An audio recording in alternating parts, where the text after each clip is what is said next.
Guten Abend, ich begrüße euch ganz herzlich zu unserem VIP-Deutschkurs. Schön seid ihr da. Hallo Assen. Heute möchten wir über die Schweiz sprechen. Wir haben ein Quiz bereit mit verschiedenen Fragen über die Schweiz. Und am Anfang wollen wir aber noch zuerst 3 Sätze wiederholen aus der letzten Geschichte vom letzten Mal. Also das erste ist This goes very fast. Das ist der erste Satz, den wir übersetzen wollen. Dann We have to keep moving. Das ist der zweite Satz. Wo ist der dritte? We've got this. Das ist der dritte Satz. Diese 3 Sätze wollen wir übersetzen. Und dann können wir loslegen mit den Fragen über die Schweiz. Ja, ich hoffe, ihr hattet eine schöne Woche und ihr könnt jetzt etwas Neues lernen über die Schweiz. We've got this. Genau, es geht sehr schnell. Es geht sehr schnell und ich übersetze das auch noch gleich, we've got this, wir schaffen das, das zweite, this goes very fast, das geht sehr schnell, die Zeit geht sehr schnell vorbei, jetzt haben wir schon Weihnachten, morgen ist der 24., also die Heilige Nacht. Morgen ist der 24. Dezember. Alles geht sehr schnell. We have to keep moving. Wir müssen pressieren. Ja, kannst du auch sagen. Wir müssen pressieren. Pressieren sagen wir eher in der Schweiz. In Deutschland können wir auch sagen, wir müssen uns beeilen. Das sagen wir mehr in Deutschland. Und da haben wir aber noch eine andere Option. Wir müssen vorwärts machen. Das heißt, vorwärts kommen, weitermachen. Ja. Gut, jetzt können wir beginnen. Die erste Frage, welches ist der höchste Berg der Schweiz? Welcher Berg ist der höchste Berg der Schweiz? Das ist ein Berg im Kanton Wallis, einer unserer großen Bergkantone. Das Wallis besteht praktisch nur aus Bergen, Berg und Tal. Welches ist der höchste Berg der Schweiz? Dann die nächste Frage heißt, wie heißt das höchstgelegene, ganzjährig bewohnte Dorf der Schweiz? Das ist gleichzeitig auch das höchstgelegene Dorf Europas. Und vielleicht hast du schon von dem gehört oder sonst kann ich dir die Antwort geben. Das ist ein Dorf, das liegt auf 2136 Meter, irgendetwas so, über Meer. Natürlich, es gibt Häuser, die etwas höher sind oder etwas tiefer. Ja, ungefähr über 2100 Meter hoch. Ja, und im Sommer haben sie eine Durchschnittstemperatur von 8 bis 10 Grad. Also da wird es nicht so heiß. Welches ist der höchste Berg der Schweiz? Der hat den Namen eines Generals. Das ist die Dufourspitze. Die Dufourspitze ist 4634 Meter. Hallo, Cisha. Es tut mir leid, ich musste da meine Jungs etwas zur Ruhe bringen. Der höchste Berg der Schweiz ist die Dufourspitze. Warst du schon einmal auf so einem hohen Berg, auf einem 4000er, sagen wir mal auf einem 4000er? Ich glaube, ich war noch nie oben auf einem 4000er. außer man kann mit der Bahn hochfahren. Dann kann es sein. Oder mit einer Seilbahn. Das höchstgelegene, ganzjährig bewohnte Dorf der Schweiz, das ist in der Gemeinde Avers. Diese Gemeinde hat 9 verschiedene Weiler, kleinere Häusergruppen sozusagen, das sind Weiler. Wenn es kein Dorf ist, dann sagen wir dem Weiler. Und der oberste heißt Juf und er liegt sehr hoch. Er liegt über der Baumgrenze. Ja, die Bäume wachsen etwa so bis 1000 Meter hoch, 2000 Meter hoch, plus minus 2000 Meter. Im Engadin habe ich gelesen, dass es über 2300 Meter sind, aber dann gibt es keine Bäume mehr. Ja, nenne 2 große Flüsse, die in der Schweiz entspringen. 2 große europäische Flüsse. Also, welche Flüsse sind das? Das haben wir gehabt. Und dann noch eine nächste Frage. Welcher See ist der größte See der Schweiz? Es gibt 2 Arten von der größte See der Schweiz. Das heißt, der größte See, wo die Schweiz Anteil dran hat, also den sie auch teilt mit anderen Ländern, oder der größte See innerhalb der Schweiz. Das gibt verschiedene Optionen hier. Und die nächste Frage, in welchem Kanton liegt das Matterhorn? In welchem Kanton liegt das Matterhorn? Also, es gibt viel zu schreiben, viel Aktivitäten für euch. Nenne 2 große Flüsse, die in der Schweiz entspringen. Ein riesengroßer Fluss, der quer durch Europa fließt gegen Norden, ist der Rhein. Der Rhein entspringt in der Schweiz. Die Rheinquelle ist in der Schweiz, im Bündnerland. Und nachher geht es über Schaffhausen und den Bodensee nach Basel hinaus ins Deutsche, in den Norden. Das ist ein großer Fluss, aber auch die Rhone, die durchs Wallis runterfließt. Und im deutschen Teil vom Wallis heißt sie Rotten. Die Rhone, die fließt dann Richtung Frankreich, ja, durch den Genfersee und über Genf Richtung Frankreich weiter. Und der Inn entspringt in der Schweiz und er mündet dann in die Donau.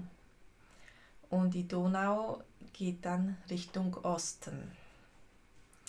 Sie fließt durch Österreich und Ungarn. Welcher See ist der größte See der Schweiz?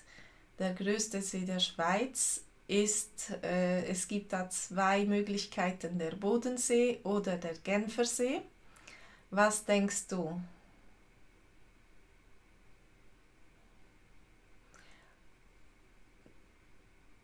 Assen, du meinst die Aare. Aber ich weiß nicht genau, was du meinst mit Turquoise. Türkis, du meinst die Farbe. Also die Aare fließt durch den Kanton Bern und natürlich auch dann später in den Rhein. Die Aare fließt in den Rhein und der Rhein dann nach Deutschland in den Norden. Ja, das ist auch ein großer Fluss, wo viele Leute schwimmen gehen, im Sommer zum Beispiel, ja. Der größte See der Schweiz ist der Genfersee, der Lac Léman. Ja, die Aare ist so türkisblau. Sie ist, ich denke, vielleicht kommt das, weil das Gletscherwasser ist. Ich weiß nicht genau, aber sie hat eine schöne Farbe. Welcher See ist der größte See? Das ist der Lac Léman, der Genfersee. Und natürlich in der Schweiz der nur in der Schweiz ist der Neuenburger See, Lac de Neuchâtel.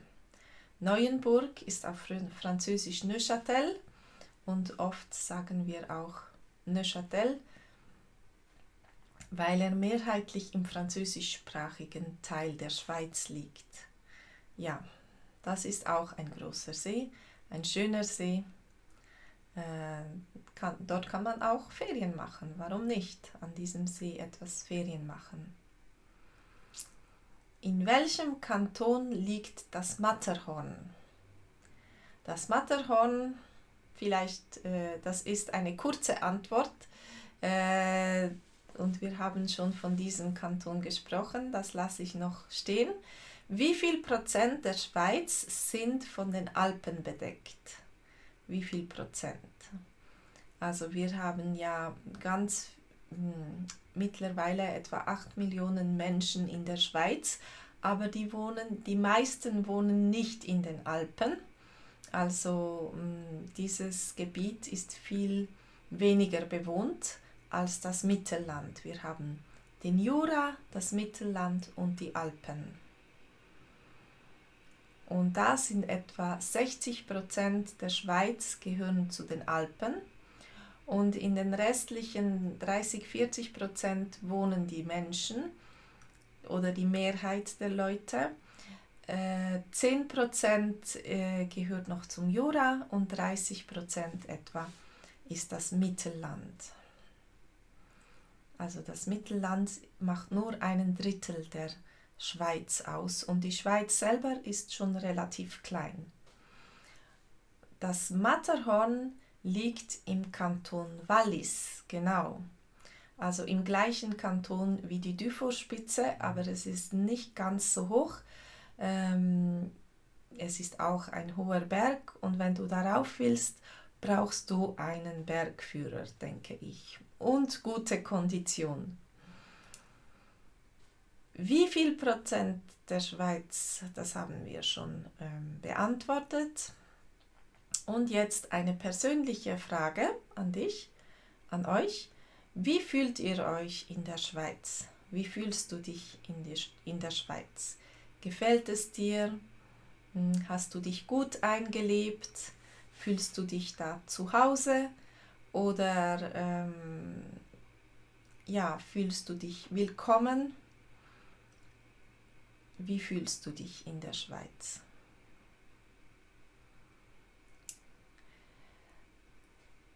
Das können wir auch später besprechen in unserem Zoom-Treffen. Wir machen weiter, jetzt wird es etwas politisch. Wie viele Kantone hat die Schweiz? Die Schweiz ist ein kleines Land, aber wir sind eingeteilt in noch kleinere Kantone. Das sind unsere Staaten. Früher war das ein loser Staatenbund und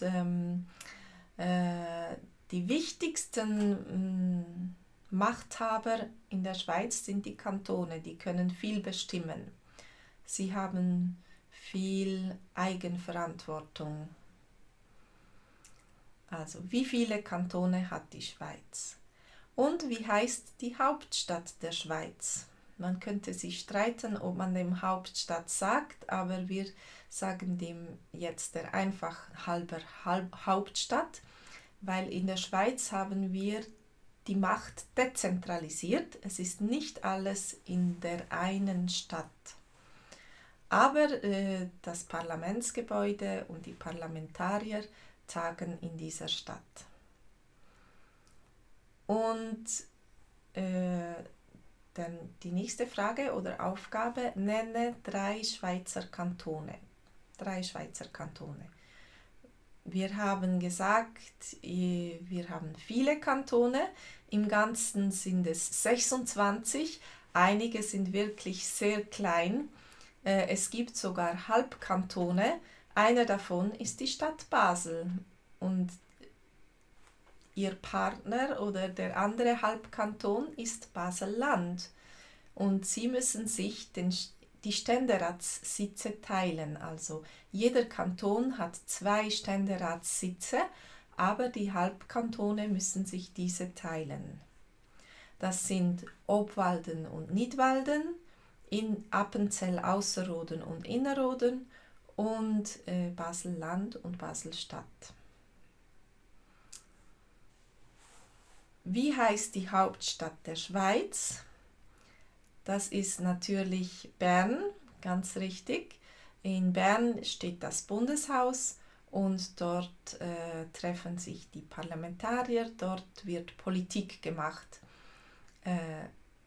In Lausanne ist zum Beispiel das Bundesgericht.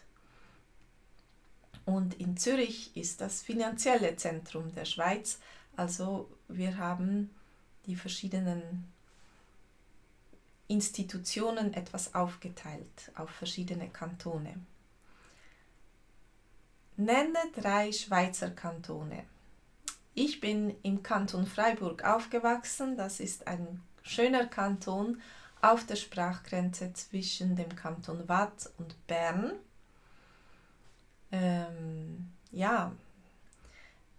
Es gibt viele Innerschweizer Kantone.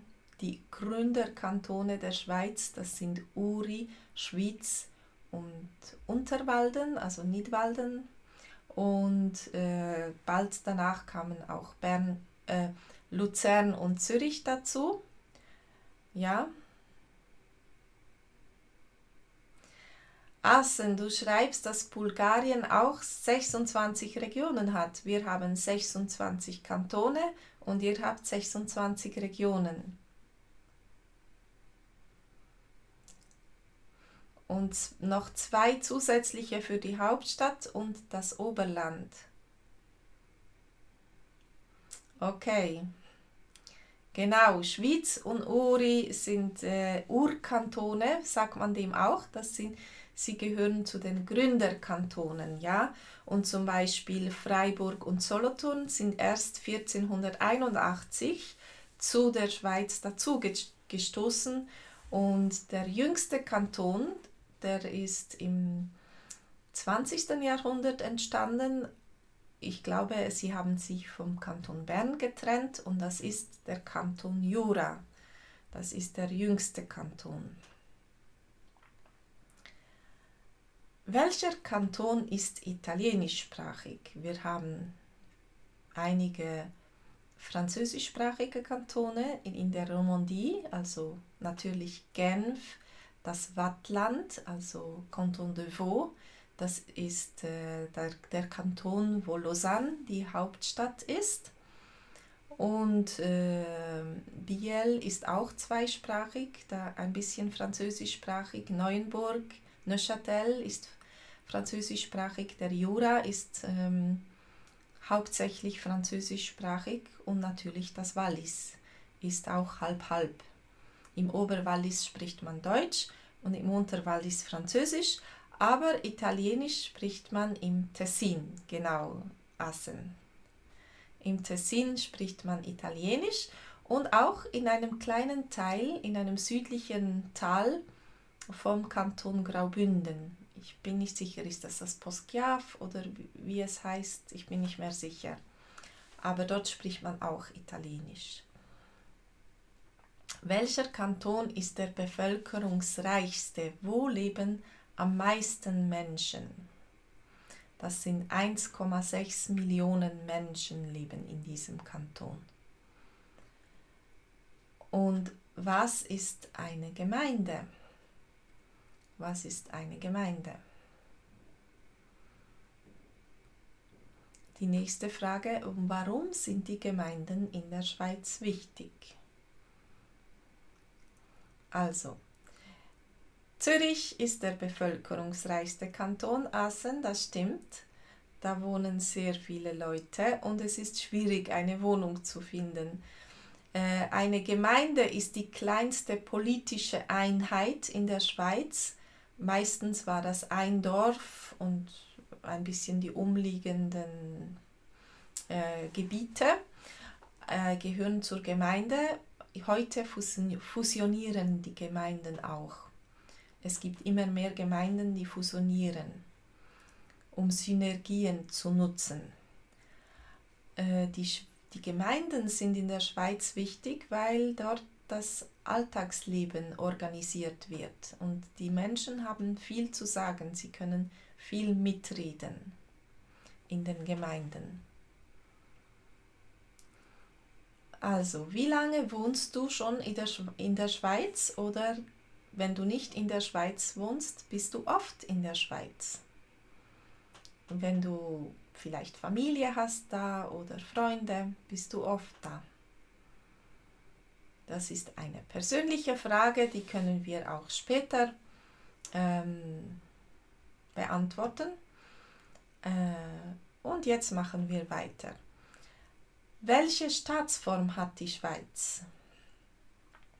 Und die nächste Frage ist, was bedeutet eine direkte Demokratie? Das ist ein bisschen gleich die Antwort zur ersten Frage. Wir haben eine direkte Demokratie. Und was bedeutet das? Das bedeutet, dass wir Schweizer über viele Sachen abstimmen können. Wir können nicht nur Parlamentarier wählen, also den Nationalrat, wir können unsere Nationalräte wählen, die Ständeräte wählen, auch die Lokalpolitiker können wir wählen, aber wir können auch über verschiedene Referenden und Initiativen abstimmen. Und das ist je nachdem, wie viele Initiativen und Referenden es gibt, stimmen wir mehrmals pro Jahr ab. Ich denke, letztes Jahr haben wir sicher 5-mal abgestimmt. Es gab 5 Abstimmungen oder so. Ich bin nicht sicher, ich habe sie nicht gezählt. Aber ich habe das Gefühl, es waren viele. Dann, was ist ein Referendum und was ist eine Initiative, eine Volksinitiative? Eine Volksinitiative ist eine neue Idee, etwas, das in die Verfassung soll, weil man denkt, das ist gut für die Schweiz. Wir brauchen das. Dafür muss man 100.000 Unterschriften sammeln, damit diese Initiative zustande kommt. Und für das Referendum braucht man 50.000 Unterschriften. Das Referendum ist meistens gegen etwas, das die Politiker in Bern entscheiden. Also wenn sie ein neues Gesetz verabschieden und die Leute sind nicht einverstanden, kann man das Referendum dagegen ergreifen. Wer ist im Bundesrat? Ich sage es jetzt einfach so grob. Wer ist im Bundesrat? Vielleicht kennst du einen oder 2 Bundesräte, ich weiß nicht. Wie viele Mitglieder hat der Bundesrat und wer ist das Staatsoberhaupt der Schweiz? Diese 3 Fragen gehören ein bisschen zusammen. Also wenn wir in Amerika Donald Trump haben als Staatsoberhaupt, haben wir in der Schweiz einen Bundesrat und das sind 7 Leute. Das ist nicht nur eine Person, das sind 7 Personen und jede hat ein anderes Departement unter sich. Also das Departement des Innern, das Departement des Äußern, das Militärdepartement, das Finanzdepartement und so weiter.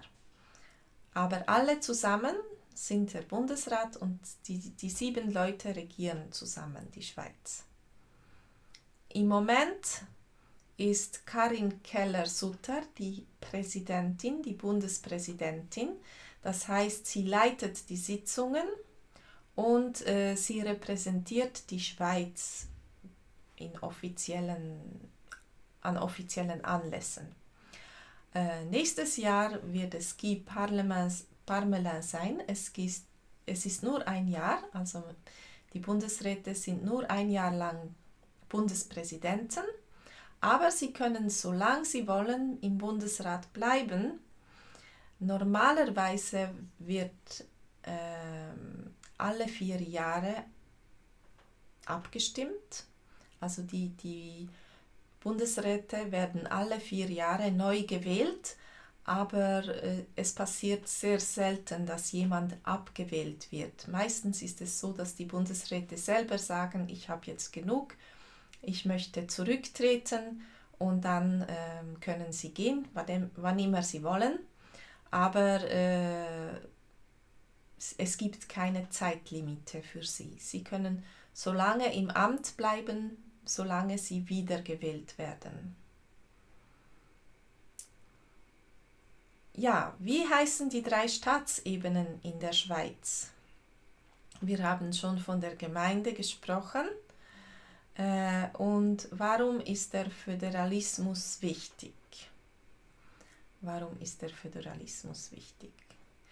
Die 3 Staatsebenen heißen Gemeinde, Kanton und der Bund. Also alles, was wir zusammen machen als Schweiz, als Eidgenossenschaft, das ist der Bund. Wir haben ein Bündnis zusammen. Der Bund hat verschiedene Institutionen, zum Beispiel die Armee ist ganz klar eine schweizerische Armee, nicht eine Kantonsarmee, also die gehört zum Bund. Aber zum Beispiel die Erziehung, das Schuldepartement, Erziehungsdepartement, das organisieren die Kantone. Also sie sind da der Boss, wenn es um die Schulen geht und was in den Schulen unterrichtet wird. Das entscheiden die Kantone. Und der Föderalismus ist wichtig, weil wir ganz viele verschiedene Kulturen haben in unserem Land und dann wir wollen nicht alle gleich sein, wir wollen verschiedene Entscheide treffen, unser Leben organisieren und so weiter. Es ist uns wichtig, dass wir mitbestimmen können und darum ist es wichtig, dass es verschiedene Möglichkeiten gibt, einen Kanton zu regieren zum Beispiel. Was gefällt dir an der Schweiz? Was gefällt dir? Mir gefallen die Berge, die Natur, aber auch die Städte. Wir haben wirklich ein schönes Land.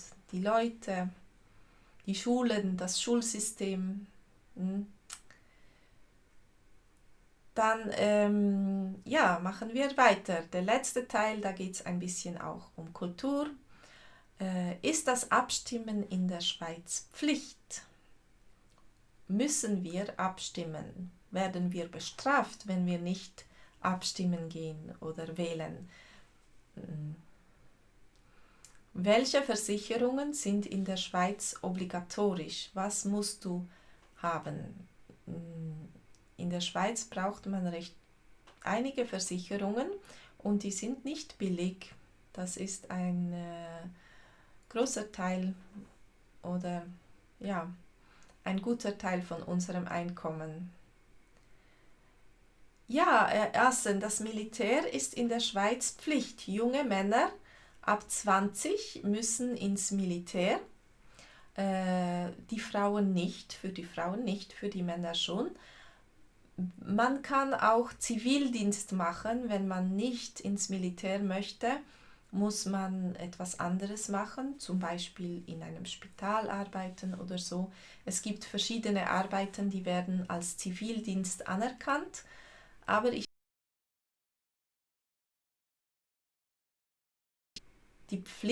Militärpflicht strenger machen, dass nicht jeder einfach nur Zivildienst macht.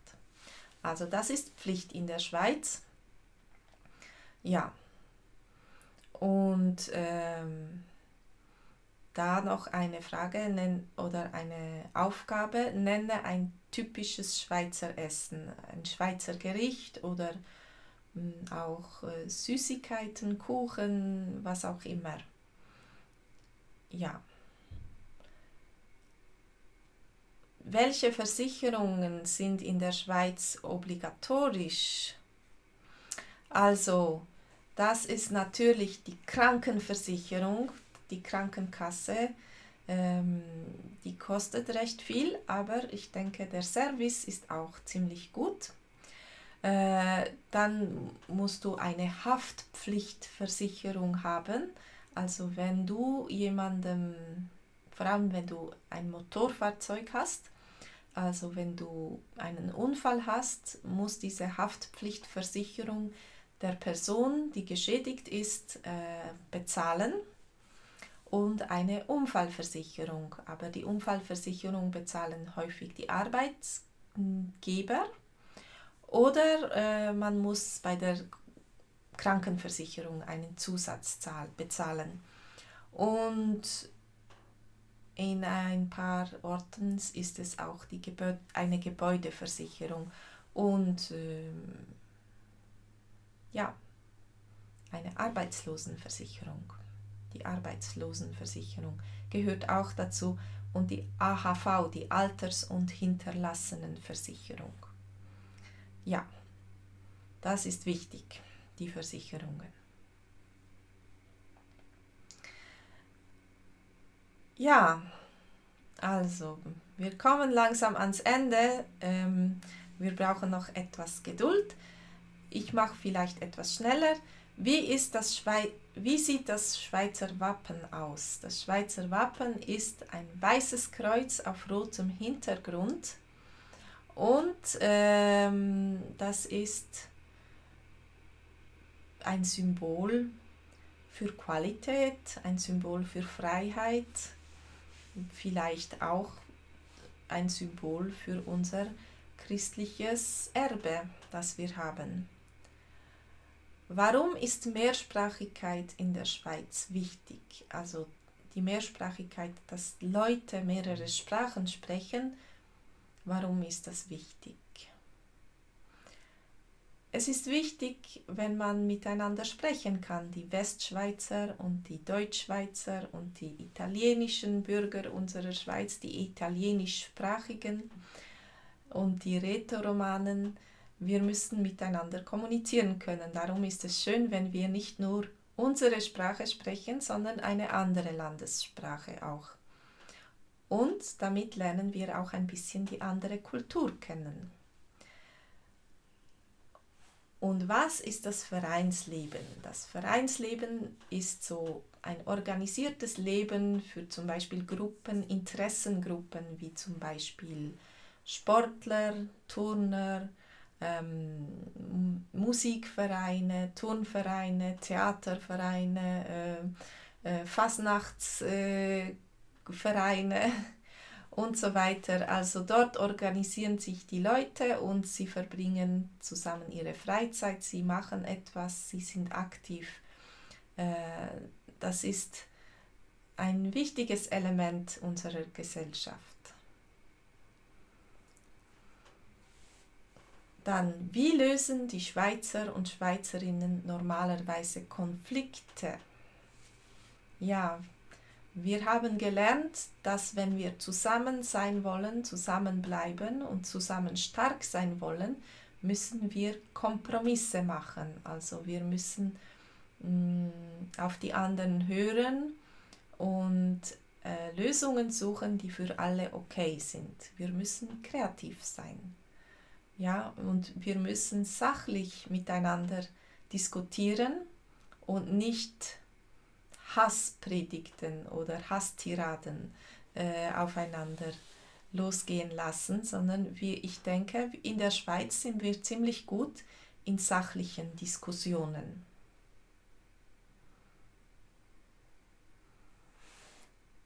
Dann die letzte Frage, möchtest du Schweizer oder Schweizerin werden und warum oder warum nicht? Ja, jetzt kommen noch die persönlichen Fragen, die gehe ich einfach durch, damit wir sie nachher besprechen können in unserem Zoom-Treffen gleich danach. Also noch ein bisschen Geduld. Womit hast du Mühe in der Schweiz? Was macht dir Probleme? Was verstehst du nicht? Hast du bereits den Schweizer Pass? Wenn ja, war es schwierig, den Pass zu erhalten? Wenn nein, Möchtest du dich noch einbürgern lassen oder nicht? Dann, wie kann man sich in der Schweiz am besten integrieren? Ja, wenn man sich einbürgern lassen will, dann sollte man sich auch integrieren. Wie ist das am besten möglich? Das war die letzte Frage. Wir sind durch. Es waren ganz viele Fragen heute. Danke fürs Mitmachen und Antworten, Mitschreiben. Ich wünsche allen ganz ein frohes Weihnachtsfest und einen guten Start ins neue Jahr. Nächste Woche machen wir eine Pause. Wir machen eine Weihnachtspause und wir starten wieder am 6. Januar mit einem neuen Live im neuen Jahr. Ja, ich wünsche euch allen frohe Festtage und kommt doch jetzt gleich auf Zoom. Dort können wir noch miteinander sprechen. Den anderen, die den Film später schauen, den wünsche ich allen eine gute Zeit und bis nächsten oder übernächsten Dienstag. Wir sehen uns in 2 Wochen wieder. Tschüss!